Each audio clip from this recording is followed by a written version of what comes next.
The Mustang trembled as it cut through the cold October air. Halden barely noticed.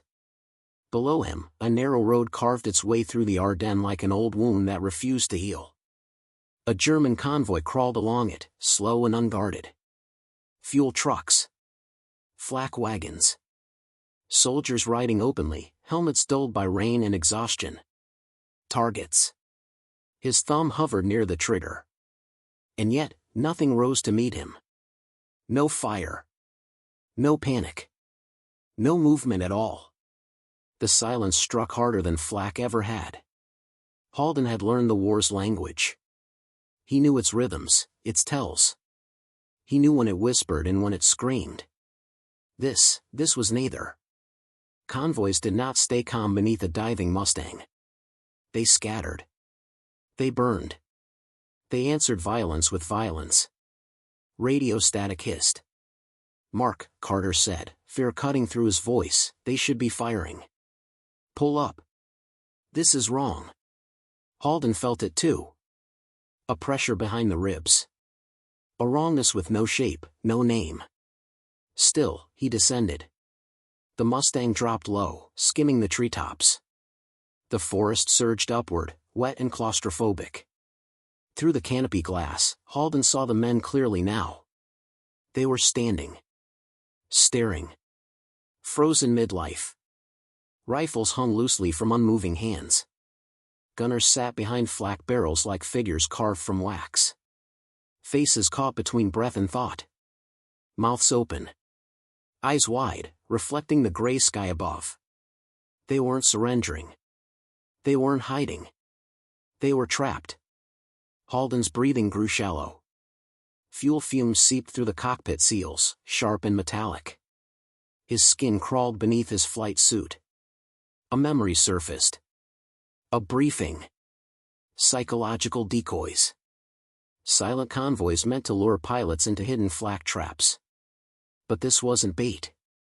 This was aftermath. "Why aren't they firing?" he whispered. He circled once. Then again. Nothing changed. Engines idled. Exhaust drifted upward in lazy ribbons. No shouted orders. No screams. Not even collapse. Just men abandoned by motion itself. Then he noticed their eyes. Glassy. Wet. Alive. Strapped upright in flak mounts, bodies slack but breathing. No blood. No wounds. Alive, yet unreachable. His stomach tightened.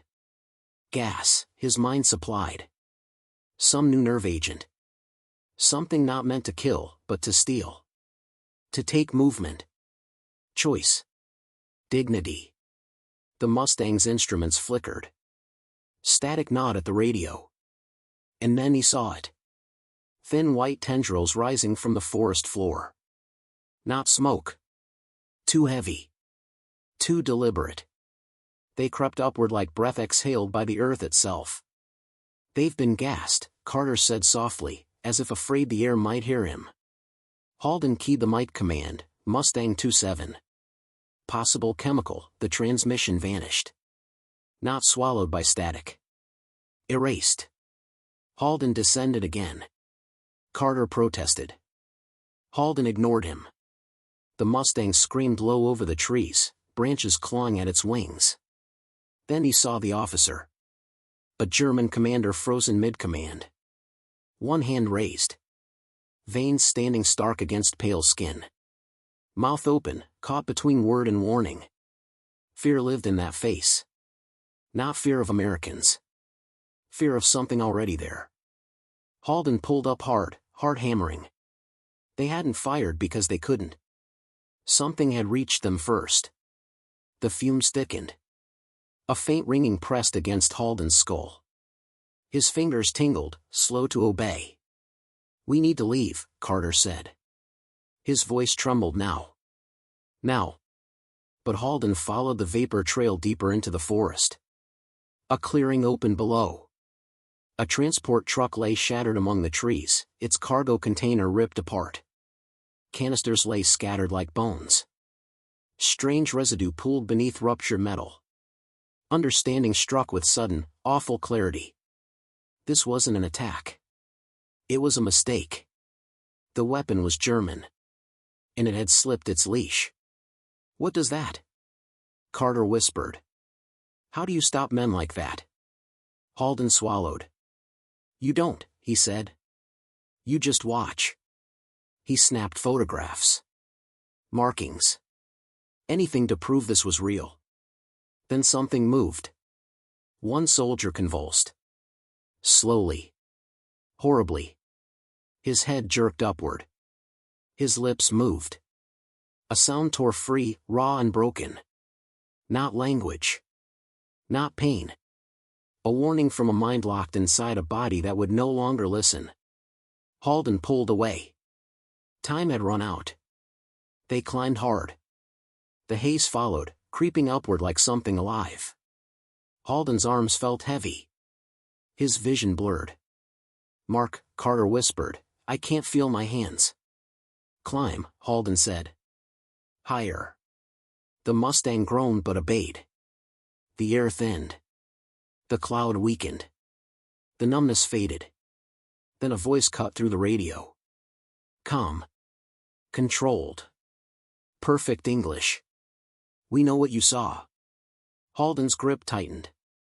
You will land where we instruct. No a pause.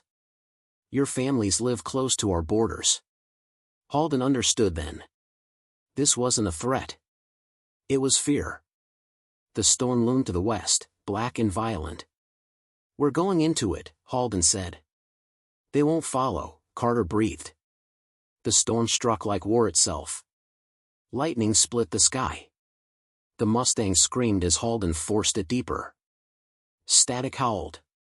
Then, through the chaos, Mustang 27, report. Relief nearly broke him. They landed hard. Alarms. Lights. Men in masks. Quarantine. Decontamination. Carter seized nearby, whispering words that made no sense. Colonel Wilson knelt beside Halden. What did you encounter? A weapon, Halden said. One that doesn't kill. Wilson waited. It steals. Later, Wilson returned. It burns out quickly, he said. Self-terminating. Temporary horror. Endless temptation. Halden closed his eyes. He saw the frozen convoy. The commander's pleading eyes. Not fear of defeat. Fear of what humanity was becoming. Outside, the night remained quiet. Too quiet.